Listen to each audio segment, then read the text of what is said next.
여러분 안녕하세요. 아сел입니다. Сәлем достар. Сіздермен мен Асел және Kimchi TV. Бүгін міне біз екінші сабағымызды бастайтын боламыз. Тақырыпты көріп тұрғандарыңыздай, бұл сабақта корей тілінің оқылуы біздікіне ұқсас па, әлде жоқ па, соны оқып білетін боламыз. Ең бастысы сіздер корей алфавиті, яғни хангыльді білесіздер. Алдыңғы сабақта айтқанымдай, егер алфавитті білсеңіздер, оқи аласыздар деген сөз. Бірақ кішкене ерекшеліктері бар. Араларымызда жаңадан қосылған достарым бар болса, егер хангыль, яғни корей алфавитін әлі оқымаған болсаңыздар, мен описанияға сол сабақтың видеосын қалдырып кетемін. Сол жерге кіріп, қайтадан оқып жаттай аласыздар. Сол себепті жаңа сабақтарды жіберіп алмас үшін подписаться, яғни тіркеліп, қоңырауды басып, немесе инстаграмыма тіркеліп, мен сол жерге жаңа сабақтардың шыққанын белгілеп отыратын боламын. Корей тілінің басты ерекшелігі, олар қазақ тіліндегідей бірінен соң бірі жазылмайды, керісінше буынға жіктеліп жазылады. Мысалы, қазақ тіліндегі мұғалім сөзін алып көрейік. Мұғалім бірінен соң бірі жазылған, үш буынға бөлінген. Мұғалім үш буынға бөлінген. Енді кәрісше сөзді де қарастырып көрейік. Сонсеңним. Бұл қарап тұрсаңыздар қазақ тіліндегідей бірінен соң бірі жазылмаған. Жанына жазылған сөз бар, және астына, яғни буынға бүктеліп жазылған. Бұл жерде де үш буын бар. Сон, сәң, ним. Үш буын, бірақ бірінен соң бірі жазылмаған, астына да түскен әріптер бар. Оқитын болсаңыздар, сіздер бірінші С әріпін, сосын Н әріпін оқып жүрмеңіздер, ол қате. Бірінші С, сосын жанындағы әріп, сосын астында түскен әріп бар болса, осы астындағы әріпті оқып жаттаймыз. Ретінде екінші сөз өзімнің атымды жазып көрсетейін. Қарап тұрсаңыздар, менің негізі қазақ тілінде атым дауысты әріптен басталады, А әріпінен. Ал корей тілінде алдыңғы сабақта айтқанымдай, дауыстыдан басталатын сөз мүлдем жоқ. Дауыстыдан басталатын сөз болса, оның алдына міндетті түрде оқылмайтын ң әріпі жазылады. Сөз дауыстыдан басталған бұл жерде, және Асел, екі буын. Немесе басқа есімді айтып көрейік.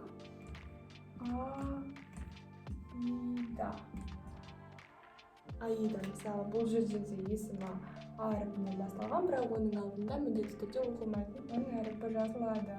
Тағы да екінші буында, тағы да дауысты әріп, алдында оқылмайтын ң әріп, сосын Д әріп. Аида, үш буын. Бір буында достар 2, 3 немесе 4 әріптен де болуы мүмкін. Мысалы, Ч дегенде бұл жерде екі әріп. Мысалы, сет. Не себепті С әріпін мен Т деп оқып жатырмын, оны келесі сабақтарда айтып түсіндіремін. Міне, үш әріп. Келесі илк, 4 әріп. Корей тілінде әр әріп сөзде, сөйлемде орналасу тәртібі бойынша әр кезде әртүрлі оқылады. Бірінші күйок әріпі сөздің басында және аяғында келсе, К болып оқылады. Мысалы, кок деген сөз. Кок. Бірінші қосарлама 2 К әріпі, О және К. Обязательно деген сөз. Міндетті түрде жазып алыңыздар. Ал екі дауыстының арасында тұрса, күйок әріпі Г болып оқылады екен. Міндетті түрде жазып алыңыздар. Мысалы, сөзде осы К әріпі тұрса, оның екі жанында екі дауысты тұрса, міндетті түрде Г болып оқылады. К болып оқылмайды, Г болып оқылады. Мысалы, шиге деген сөз, көру деген сөз. Спустим. Шиге, қараңыздар, екі дауысты тұр, мұнда тұр, дауысты мұнда тұр.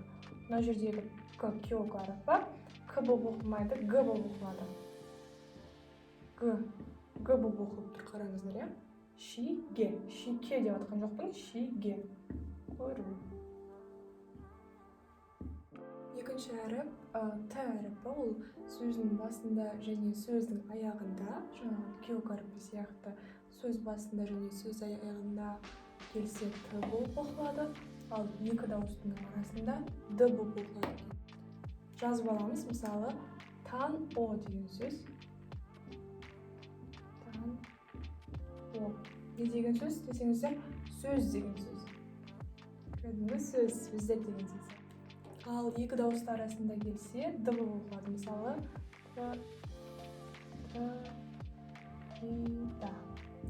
тырида деген сөз, беру деген сөз. Беріп жатыр, беру деген сөз. Жазып аламыз. Қарап отырсаңыздар, р әріпі неге былай жаза салды деп ойласаңыздар, жазылу барысында кәрістер осылай оңайырақ жазылады. Негізгі былай жазылушы еді. Осылай жазылушы еді, р әріпі. Жазылу барысында осылай дәптерге, қағазға осылай етіп жазсаңыздар да болады. Бұл тезірек және оңайырақ. Достар, мына п әріпі алдыңғы өткен т және к әріптері сияқты сөздің басында және аяғында келсе п болып оқылады. Ал екі дауыстың арасында б болып оқылады екен. Мысал келтіріп көрейік. Мысалы, сөздің басында және аяғында келсе пап. Пап деген сөз. Бұл не десеңіздер, тамақ деген сөз. Тамақ. Сөздің басында келіп тұр, п болып оқылып тұр. Б емес, баб емес, пап деп оқыламыз. Екі дауыстың арасында келсе п емес, б болып оқылады дедік. Мысал келтіретін болсақ, по бу деген сөз. По бу. Бұл не десеңіздер, супруги, яғни ерлі зайыптылар.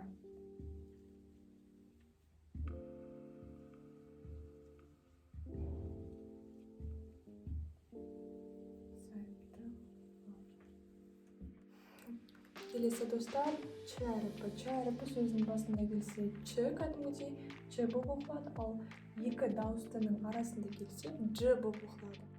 Мысал келтіретін болсақ, ч әріпіне сөз басында чадонча, машина деген сөз. Жазып көрсетейін.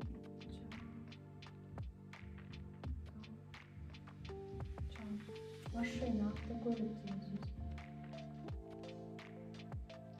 Машина жазып алыңыздар. Тағы мысал келтіретін болсақ, чип деген сөз. Чип. Үй деген сөз. Мысалы, екі дауыстың арасында келетін болса, дж болып оқылады дедік. Мысал келтіретін болсақ, мысалы, чик-джан деген сөз. Чик-джан. Не десеңіз, место работы, жұмыс орны деген сөз.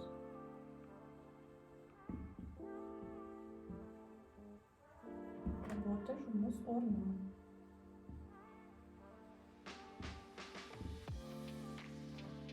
Келесі достар, с әріпі.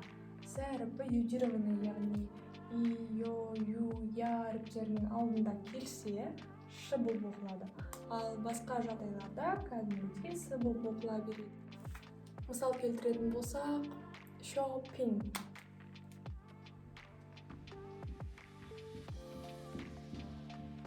Шопинг дегеніміз не десеңіздер, шопинг. Ұқсас, е? Шопинг. Келесі тағы да йодированный, яғни мұны қараңыздар. Йодированный әріп тұр мұның алдында. Әріп тұр, сол себепті шопинг болып оқылады. Шопинг. Ал басқа жағдайларда кәдімгідей с болып оқылады дедік. Мысалға, сагуа. Сагуа дегеніміз алма деген сөз. Сагуа жазылыңыздар, алма. Ең соңғы әрі маңызды әріп р, яғни рейл әріпі екі дауыстың ортасында және сөз басында келсе р болып оқылады. Жаңағы жоғарыда айтқан әріптерге ұқсамайды, сәл өзгеше, ал дауыссыз дыбыстың алдында немесе сөз соңында келсе л болып оқылады. Мысал келтіретін болсақ, керан деген сөз. Керан. Не десеңіздер, жұмыртқа деген сөз. Жұмыртқа қарап тұрсаңыздар, екі дауыстың ортасында мұны р болып оқылып тұр. Р болып оқылып тұр. Дауыссыз дыбыстың алдында немесе сөз соңына келетін болса, рил әріпі л болып оқылады дедік. Мысал келтіретін болсақ, кал деген сөз. Кал дегеніміз не десеңіздер, пышақ деген сөз. Пышақ. Келесі маңызды ескерту, бір сөзде дауыссызға аяқталған буыннан кейінгі сөз дауыстыдан басталып тұрса, онда ол дауыссыз, дауысты менен бирге бир буын болуп окулады. Мисал келтиретін болсақ, хангуго.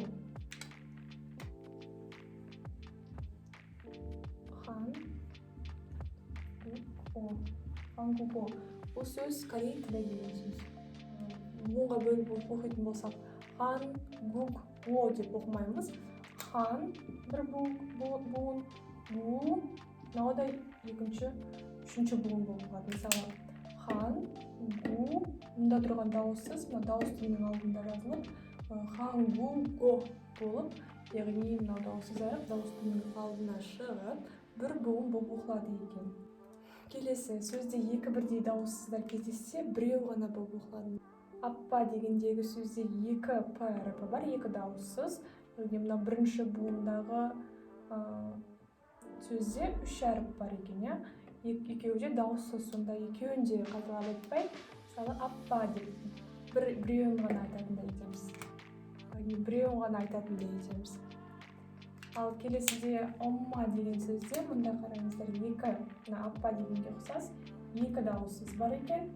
Оның біреуі ғана оқылады, сонда омма деп біреуі ғана оқылатын болады. Достар, міне осы сабақта сіздер қандай әріп қалай оқылатынын біліп алдыңыздар.